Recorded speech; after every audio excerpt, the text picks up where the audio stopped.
Dans cette séquence, nous allons parler de la FFT, la Fast Fourier Transform.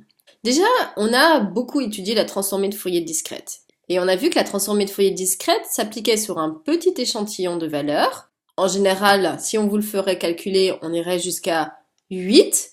Et surtout, on a vu que l'utilisation des matrices était intéressante. Seulement, lorsque le nombre d'échantillons devient très très grand, cette méthode va prendre beaucoup de temps, déjà à la main, mais encore plus avec des calculateurs.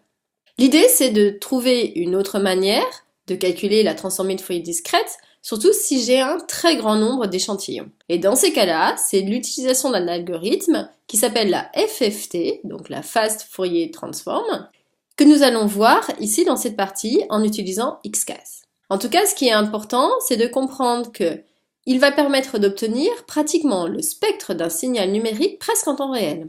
Et dans ces cas-là, le temps de calcul de la FFT va être de l'ordre de n log n, alors que si on utilisait les matrices, donc une matrice de taille n, ça ferait un temps de n carré.